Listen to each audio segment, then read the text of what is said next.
Olá, eu sou a Vivian Alessandra Silva e sou diretora de experiência digital na Inspirali. Hoje estamos aqui para o segundo episódio dessa temporada de podcasts. Nosso tema hoje são as tecnologias inovadoras e a segurança do paciente. E para falar sobre esse tema tão importante, nós trouxemos duas pessoas sensacionais. A Ana Paula Quilice e o Fernando Brandão. Vou deixar que eles se apresentem. Ana, por favor, pode começar. Oi, Vivian, tudo bem? Tudo bom? Bem, Fernando?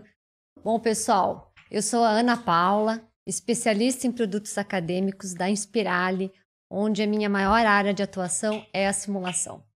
A Ana está sendo super modesta, viu? Porque ela é uma pessoa reconhecida nacional e internacionalmente na simulação clínica.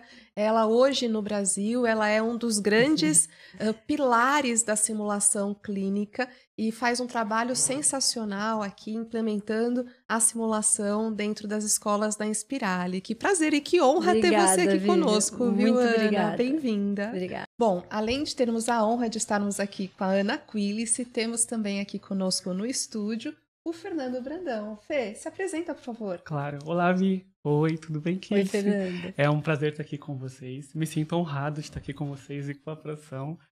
Bom, basicamente eu sou o Fernando Brandão. Atualmente eu trabalho como líder de design lá na Mediroom.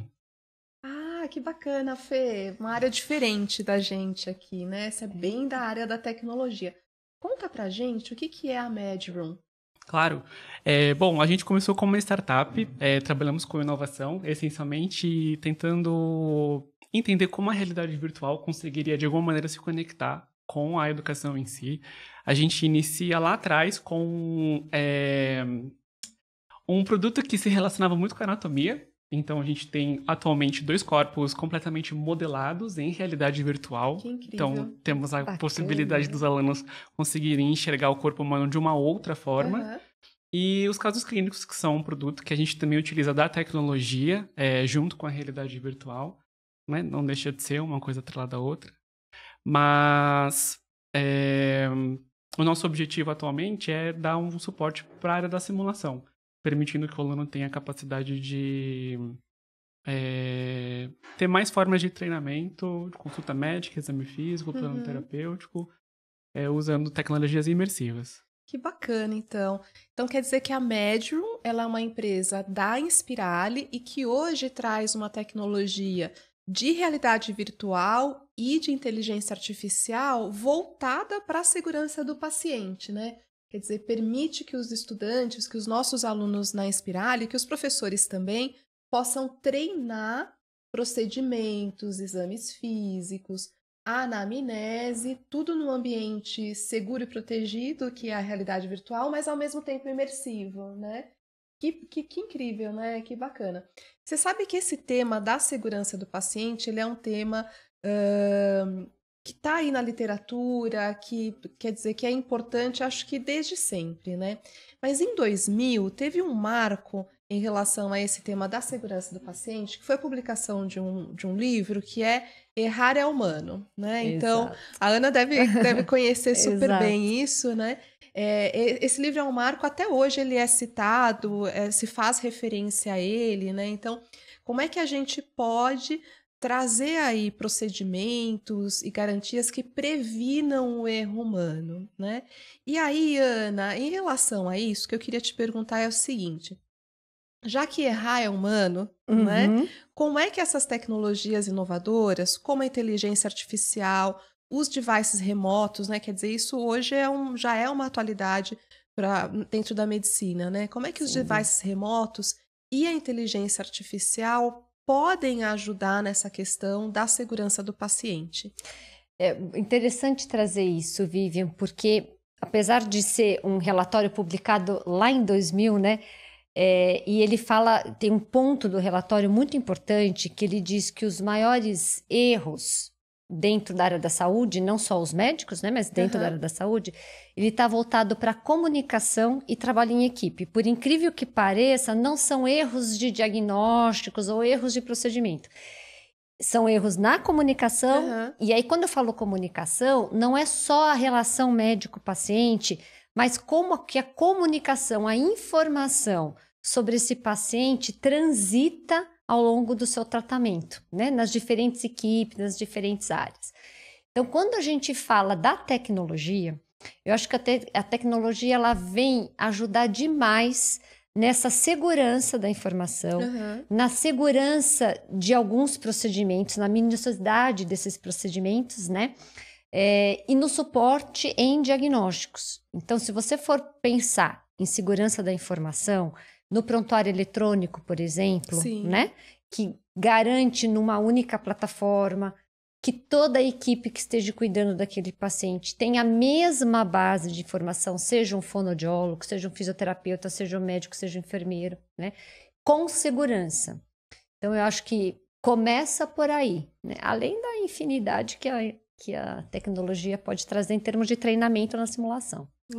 Você trouxe uma coisa bacana, Ana, que é essa questão de como é que a inteligência artificial lida com os dados, né? Vamos dizer assim, né? Bom, errar é humano. A inteligência artificial erra? Ah, boa pergunta. Vamos passar para o Fernando aqui, ó. Será que a inteligência artificial erra, Fernando? Bom, como a inteligência artificial ela é feita por humanos, logo a gente pode concluir que sim, ela erra, ela não é completamente confiável por inúmeros motivos, mas a gente realmente está dentro desse processo de construção de uma tecnologia que possa dar um suporte sem perder a criticidade. Acho que isso é importante. Não necessariamente você vai confiar em qualquer coisa, assim como a gente não confia em qualquer fonte. Sim. Não é esperar que a gente vai ter um oráculo que vai responder tudo exatamente como a gente espera. E Vivi, ó, o Fernando trouxe uma coisa. Talvez o grande ganho é o humano junto com a tecnologia junto com o humano, né? Porque, na verdade, um não vai excluir o outro, né? A tecnologia precisa do humano e o humano precisa da tecnologia. Acho que esse casamento... Acho que sim, a tecnologia está aí justamente para economizar o nosso tempo, para que a gente possa otimizar processos, trabalhar volumes de dados com maior agilidade, né?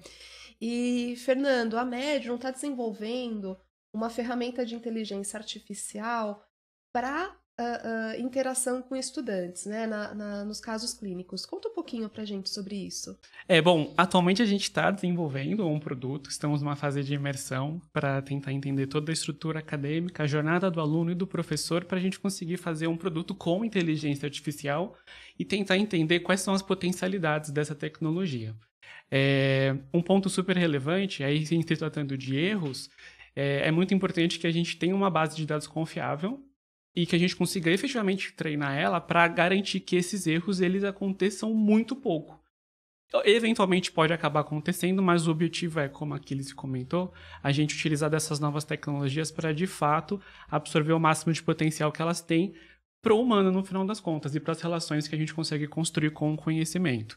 Então, estamos nessa fase de desenvolvimento de um paciente virtual. Atualmente nós já temos o caso clínico, onde ele é roteirizado, então o aluno ele acaba só conseguindo fazer uma investigação médica clínica da anamnese em um roteiro pré-definido, onde o professor desenvolveu, e o objetivo é quebrar, utilizando a inteligência artificial para esse aluno conseguir fazer qualquer pergunta que ele quiser para esse paciente previamente treinado, com dados validados, médicos, confiáveis, desenvolvidos por um professor, para que a gente consiga guiar esse processo de aprendizagem desse aluno. Que legal, Fernando. Então, pelo que eu estou entendendo aqui que você está nos dizendo, a gente precisa meio que treinar a inteligência artificial, dar informações para ela para que ela efetivamente possa atingir o objetivo que nós, humanos, queremos, né? E quando se usa esse termo, que é a alucinação da inteligência artificial, o que isso significa? Então, a alucinação ela acontece quando a gente recebe algum dado, alguma resposta da IA, né? No caso, por exemplo, do ChatGPT, que ele não faz sentido ou que possivelmente ele não está dentro desse modelo que foi treinado. Então, apesar da gente ter colocado uns dados para um determinado viés, ele acaba se confundindo, de certa forma, e dando um resultado inacurado, diferente daquilo que estava programado. Isso a gente considera como alucinação. Isso pode acontecer ou porque existiu algum processo de por exemplo, você coloca dados que são divergentes entre si, e aí a Uhum. inteligência artificial ela vai lidar como? Com dois dados que, de certa forma, competem entre si. Porque bases de dados muito grandes acabam tendo muita informação, e para você ter controle sobre ela é muito difícil. A gente está, inclusive, dentro de um processo atualmente da criação do prompt dos nossos Aham. pacientes. O prompt é basicamente as instruções que você vai dar. E é um trabalho que a gente tem de revisão mesmo. Então, quais são as palavras que a gente vai utilizar? Como a gente vai formar essas frases de orientação para que, de fato, o ChatGPT atenda o objetivo que a gente quer, que no final é ser um paciente, e aí garanta todo esse processo da informação em relação à segurança e acurácia dos dados. Mas, eventualmente, acaba ou tendo essa divergência dos dados que a gente coloca, ou um processo mesmo interno dessas transformações, porque ele olha para frente e para trás. Uhum. Então ele tenta entender o que ele já falou para ele conseguir continuar esse processo imersivo, de certa forma, e contínuo, linear. E às vezes pode acabar tendo algum problema nessas decodificações, o que acaba gerando uma resposta diferente do que a gente espera. E aí, então, Fê, a gente precisaria do humano para conseguir detectar essa alucinação, né? Que aquilo ali é um dado que é incoerente, né? Bacana. Eu vou aproveitar esse gancho aqui para perguntar para Ana o seguinte, Ana. Toda vez que surge uma nova tecnologia, sempre vem, olha, está substituindo o humano, vai tirar o espaço de algumas profissões. Fala pra gente um pouquinho como é que você vê isso dentro da medicina, dentro das ciências da saúde. Será que essa nova tecnologia pode, de alguma maneira, substituir o médico, pode substituir algumas áreas da medicina? Como é que você vê isso? Olha, Vivi, é bem interessante essa pergunta, porque eu não vejo a tecnologia substituindo o profissional. Eu vejo a tecnologia ajudando, contribuindo, solidificando o profissional, né? Agora, tem um outro questionamento que muitos fazem quando a gente usa tecnologia no ensino, né? E aí a gente fala da inteligência artificial, da simulação virtual, das diferentes modalidades. Agora, voltando um pouquinho lá para o ensino, com as diferentes modalidades de simulação, acho que a pergunta sempre vem assim, né? Sempre me perguntam muito, mas o aluno vai aprender com robô? O aluno vai aprender conversando com inteligência artificial? Como é que fica essa relação médico-paciente? Vai substituir o paciente, né? Vai sim. substituir, a gente ouve muito isso. E, na verdade, é justamente o oposto, né? Quando a gente fala de segurança do paciente, a gente está trazendo para os nossos alunos um treino em ambiente controlado, onde permite que ele possa errar, né? Sem dano nem para ele, nem para os nossos pacientes. E aí, existem diferentes modalidades de simulação. Então, a gente pode aprender em treinos de habilidade. Então, você, Vivian, vai aprender a realizar, por exemplo, uma intubação orotraqueal num equipamento que a gente chama de um manequim, que não tem tecnologia, mas ali ele pode repetir de forma e treinar as habilidades psicomotoras e treinar. Existe a simulação clínica, ou a simulação realística, ou a simulação de alta fidelidade, a terminologia é vasta, né? Onde são robôs de alta tecnologia que trazem, né, respostas hemodinâmicas de alta fidelidade para manejo clínico. E tem a simulação virtual. A simulação virtual, ela veio, a sua essência, ela veio para treinar tomada de decisão e raciocínio clínico. Agora, a inteligência artificial, ela traz outro componente para a simulação, porque ela traz uma interação de conversa. Exato. Então, não é? Sim. Então, ela traz a essência da metodologia na simulação, que a gente trabalha na simulação realística, os 3 componentes, né? Conhecimento, que a gente chama de cognitivo, as habilidades psicomotoras, tomada de decisão e raciocínio clínico e o afetivo, como ele lida com. E a inteligência artificial, ela está trazendo isso, ela está trazendo a imersão, ela está trazendo as tomadas de decisões, como vem da simulação virtual, e ela traz a relação. Só que não é com o robô, é com um ambiente controlado que me ajuda a lidar com situações difíceis, sejam elas no raciocínio clínico ou na relação médico-paciente, para que eu possa levar isso para o meu ambiente de trabalho. Então, de forma nenhuma eu vejo substituindo não só o profissional, não vejo situações na medicina desaparecendo, mas sim se aperfeiçoando, se modificando, talvez transformando algumas, né? Mas não anulando. E no ensino é fantástico, né? É fantástico a gente poder ter este recurso para treinar não só a nós, né? Porque eu falo nós, porque o profissional de saúde sempre precisa continuamente estar em desenvolvimento e treinando, né? Ana, eu penso exatamente como você. Não vejo a tecnologia ou a inteligência artificial substituindo qualquer área da medicina, mas sim aprimorando e trazendo mais recursos para a melhor assistência em saúde, né?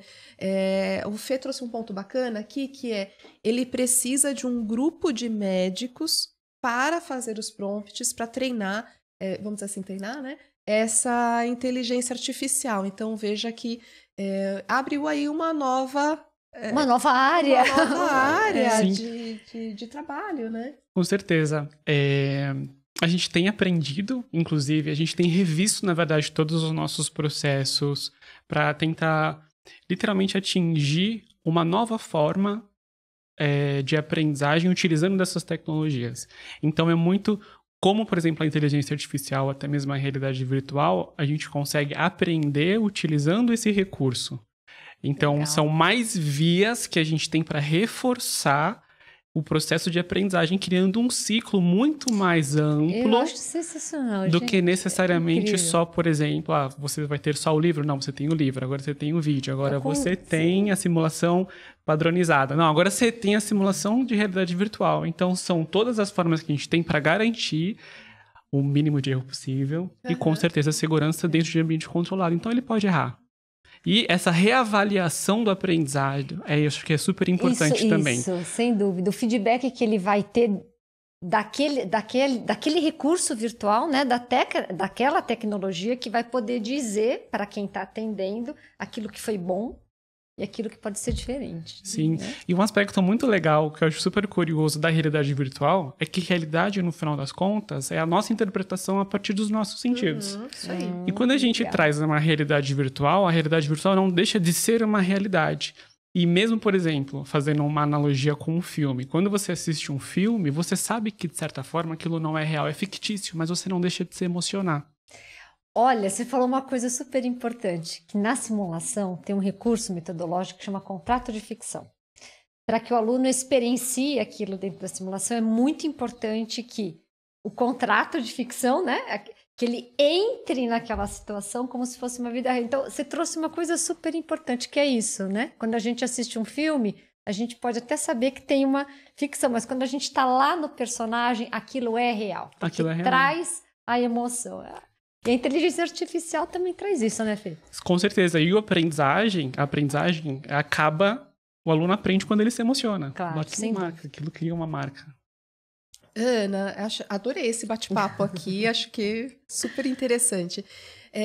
Você trouxe uma coisa que o Fê também falou, que olha, existem diferentes modalidades de simulação. Então, eu tenho desde um treino de habilidades, que é quando a gente treina um procedimento, até uma simulação, uma situação de simulação realística em que eu faço contrato de ficção e que o aluno entra em uma situação como se fosse de vida real, né? Ele se sente nessa situação, né? E eu acho que... E aí você falou que a simulação virtual veio justamente para melhorar a questão da comunicação e a tomada da decisão, né? Sim. E a tecnologia, ela foi avançando, ela se aprimorou e hoje, na realidade virtual, a gente consegue até melhorar a habilidade psicomotora do treino de habilidade, né? Então, lá na realidade virtual... Desculpa. Então, lá na realidade virtual, nos casos clínicos que a Medium está desenvolvendo, a gente tem lá hoje já mais de 45 procedimentos. E a gente sabe que para aprendizagem de uma habilidade motora, o nosso cérebro, né, ele começa primeiro com alto feedback sensorial, então eu preciso de muito retorno do ambiente a respeito do movimento que eu estou fazendo e executo o movimento numa baixa velocidade. À medida que o cérebro vai aprendendo, que nós vamos aprendendo a executar aquele movimento, diminui a necessidade do feedback sensorial e aumenta a velocidade de realização do procedimento.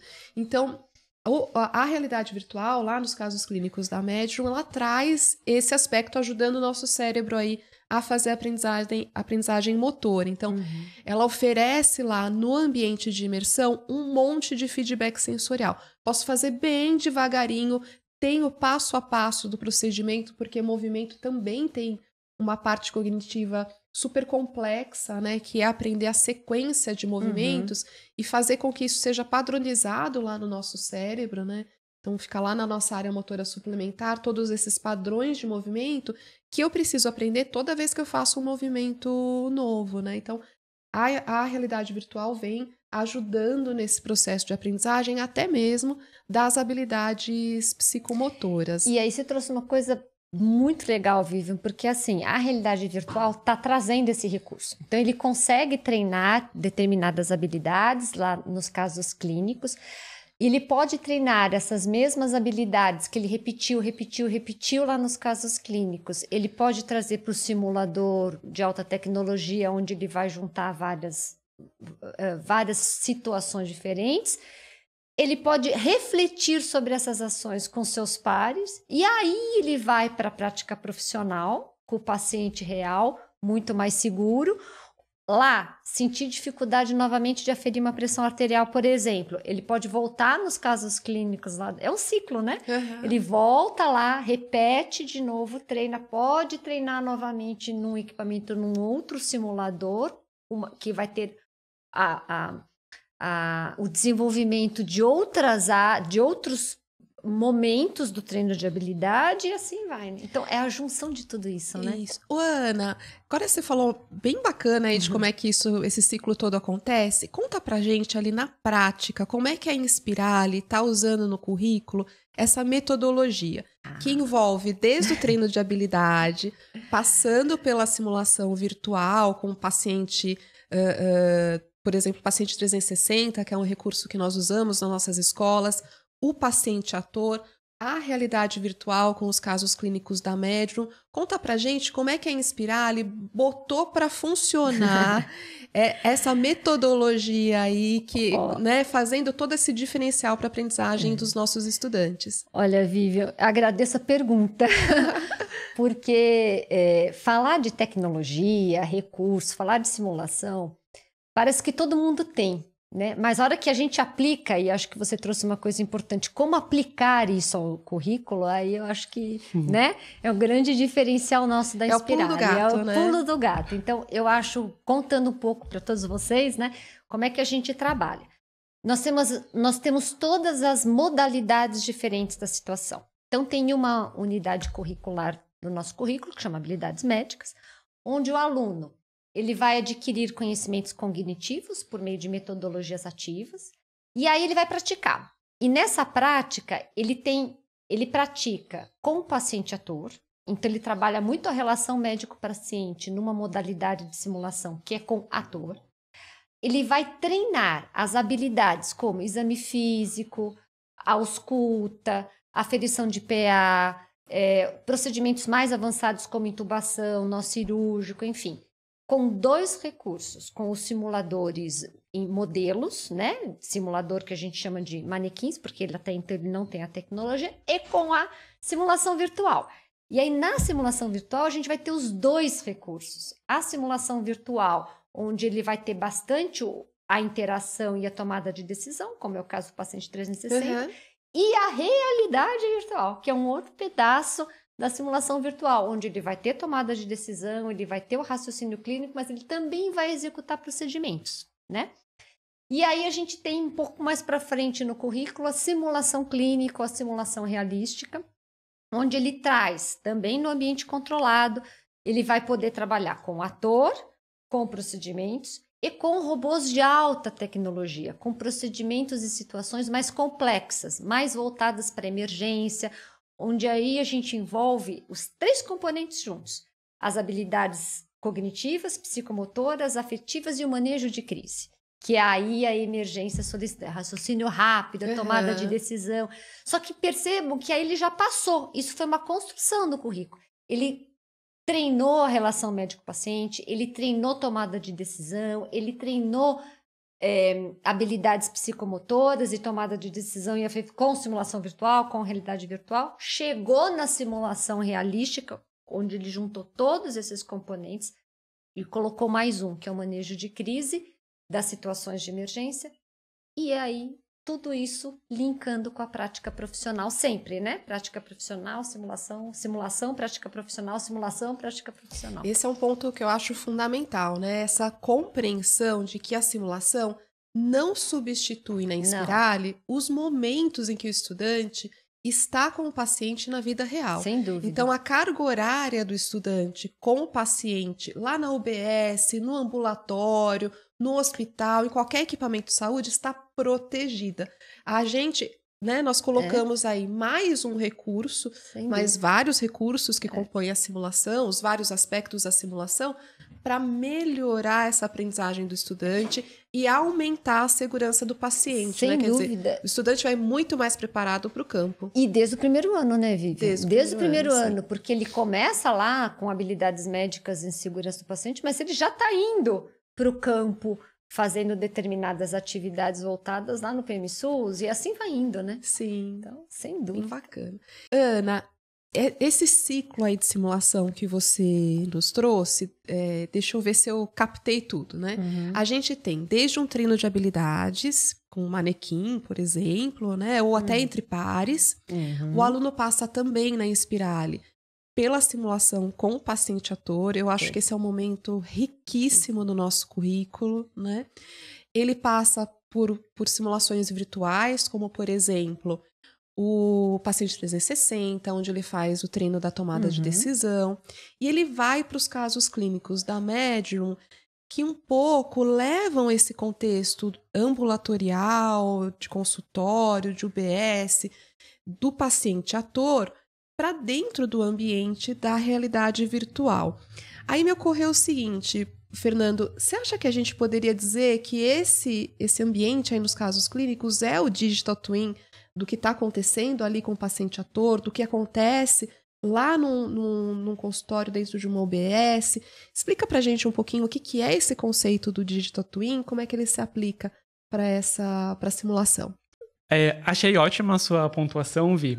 Isso é um assunto muito relevante para o metaverso em si. É uma ambição fazer uma reconstrução da Terra, um digital twin, um gêmeo digital, uma reconstrução da realidade virtualizada, e aí, levando em consideração o aspecto médico, com mais a gente conseguir garantir que esse aluno ele tenha uma vivência prematura de um aspecto que ele vai vivenciar, claro que eles já têm práticas, por exemplo, o PMSUS, mas aquela coisa, quanto mais a gente treina, melhor a gente fica, com certeza, né, gradativamente falando, mas sim, esse gêmeo nossos consultórios, e não necessariamente só o consultório clínico, mas o paciente também tende a ter uma representação, uma base realística, então um consultório real, um gêmeo digital do consultório real virtualizado. Tem até um aspecto bem interessante, fora do contexto médico, que eles fizeram em Hong Kong, uma virtualização do aeroporto. O Aeroporto Internacional de Hong Kong tem a versão digital twin deles, que permitem que eles façam algumas simulações para, por exemplo, o fluxo de passageiros, para eles entenderem melhor a estrutura, permitindo que eles consigam, e aí gradativamente, melhorar o fluxo. Eles, inclusive, estão com uma ação até dia 31 de agosto. Olha, que você consegue, em um ambiente virtual, pela internet. Então, você acessa o site e você consegue, com um avatarzinho, andar pelo aeroporto. Aí você reconhece, na verdade, conhece, né, o lugar para quem nunca foi. Eu nunca fui. Eu também nunca fui. Agora a gente pode ir, viu? Vamos lá para Hong Kong. Consegue ir, e aí você, como um jogo, e aí muito parecido, por exemplo, com Minecraft, você consegue conhecer os lugares. E uma coisa muito interessante... eu adoro Minecraft. Eu joguei muito. Vamos criar o nosso mundinho, então. Opa! Uma coisa legal, pelo menos dessa ação, dessa virtualização do aeroporto, é que você tem uma presença de marca. Então, você, por exemplo, tem marcas tipo a Samsonite. E aí você, pessoa que está com seu avatarzinho no seu computador, de casa, aqui no Brasil, em São Paulo, consegue visitar, conhecer o aeroporto e tem essa forma de criação de outros contatos com as marcas que criam memórias e marcas simbólicas a partir de um jogo, de certa forma. Uhum. É um jeito de fazer awareness, né, das marcas, né? Bem Sim. interessante. Que incrível. Bacana. Você falou do avatarzinho e tal, e aí eu me lembrei da questão do metaverso. Ô, gente, o metaverso foi um negócio que veio, né, depois da pandemia, parecendo que ia estourar, que veio pra ficar, e parece que a coisa meio que não foi pra frente, é isso mesmo? Eu tenho essa impressão também, mas o que você acha, Fernando? Olha, o que eu acho é que o metaverso ele sempre existiu. Como assim? Ele não deixa de existir, ele não falhou, na minha percepção, claro. Existe uma construção de futuro. A gente precisa pensar o futuro a partir de algum momento. E algumas alusões ao metaverso já acontecem há muito tempo.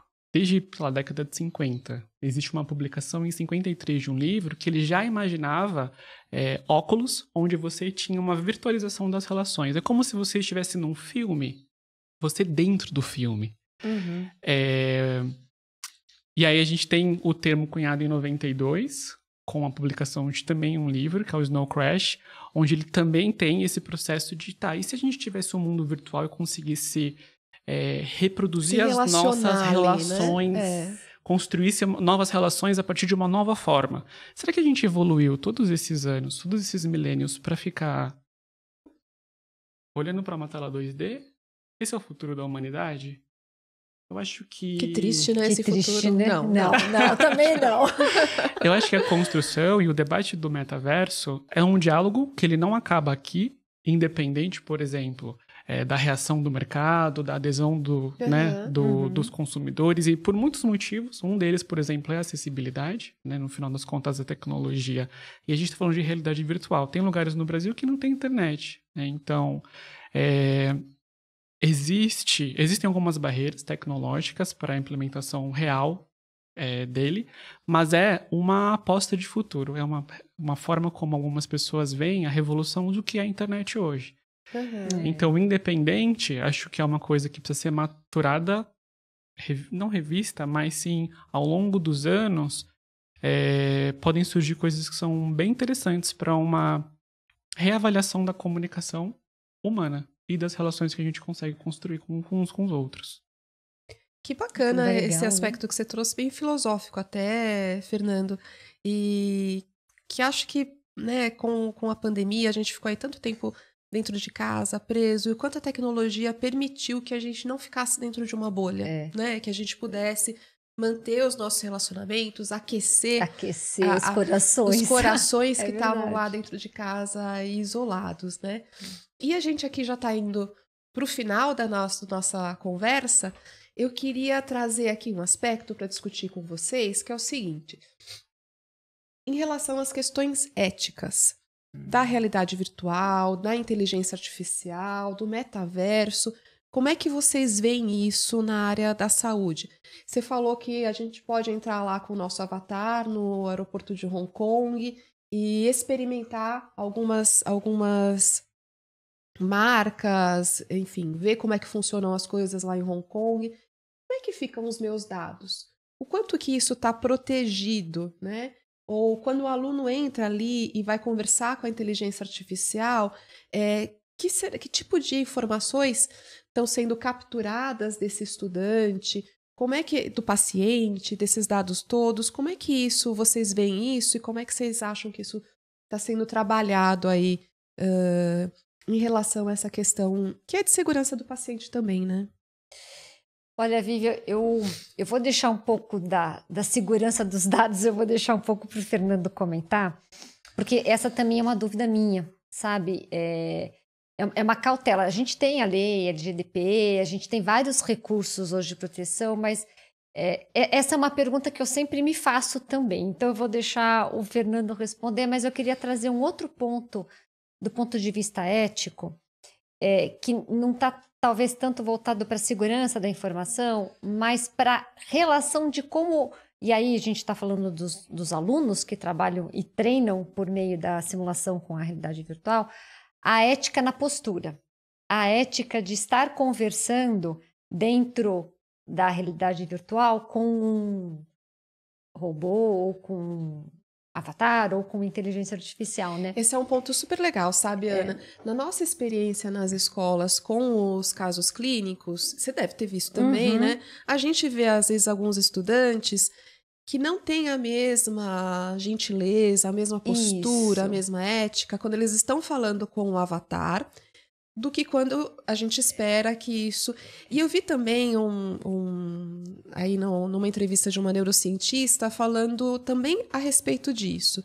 Então, que tem muita gente que maltrata a Alexa. Vocês lembram daquela... Saiu uma propaganda uma vez falando, acho que foi no Dia da Mulher, alguma coisa assim, falando um pouquinho era de um banco, de como é que as pessoas tratavam a inteligência artificial, um chatbot do banco, que eles ofendiam aquela mulher que estava ali respondendo as perguntas, né? Então, como é que a gente constrói essa relação?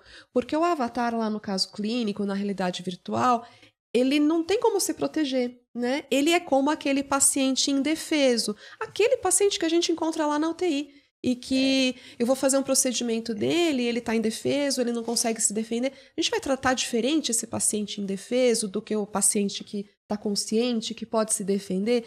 Eu acho que um pouco essa relação se espelha nesse relacionamento que a gente tem com a realidade virtual, com a inteligência artificial, né? E aí, Vivian, pegando isso que você trouxe, aí eu trago a importância de trabalhar a metodologia da simulação com os nossos alunos, porque o fato de nós estarmos usando a simulação virtual ou a realidade virtual não tira as competências atitudinais que o estudante deve ter ao atender a inteligência, o nosso Gregório, né? Vamos falar do Gregório.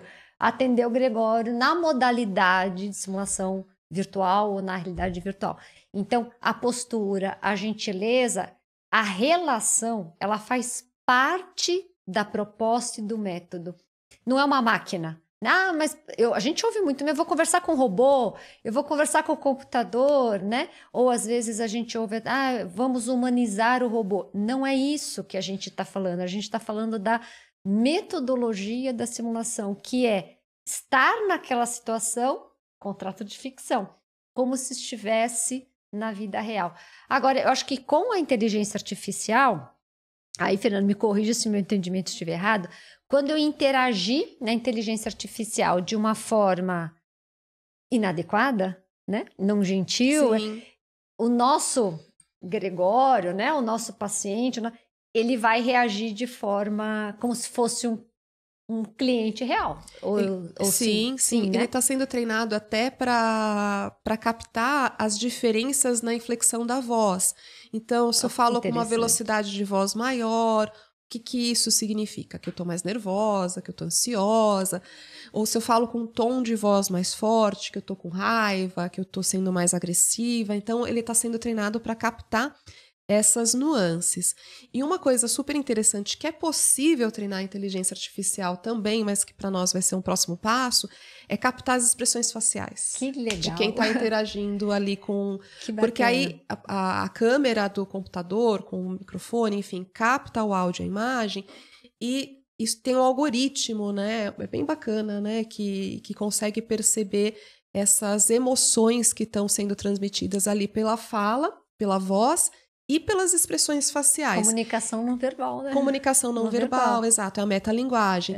E a inteligência artificial vai captar isso e vai responder de uma maneira correspondente no paciente. Então, as expressões... Então, a gente fala muito de neurônio espelho, né? Então, se eu tô aqui sorrindo para você, mesmo que eu esteja falando alguma coisa agressiva, você acaba que sorri para mim também, né? Então, a gente tende a espelhar esses comportamentos, as expressões faciais. Então, isso vai acontecer ali também, né? Tem todo um desenvolvimento que está relacionado com isso. É isso mesmo, Fê? Perfeito. Já respondeu tudo que eu tinha que responder. Bom, Ana, Fernando, que papo gostoso, hein? Gente, aprendi muito aqui hoje com vocês. Achei que, assim, foi magnífica as respostas que vocês deram para as perguntas, o bate-papo, foi tudo uma delícia, muito bom. E se vocês quiserem concluir aí a nossa conversa, Ana? Foi uma delícia, realmente. Fernando, aprendi um monte de coisa, de verdade. E eu acho assim, como mensagem final, Vivian, falando um pouco, né, fechando aí tecnologia, segurança do paciente, aí trazendo tudo isso para a simulação, né?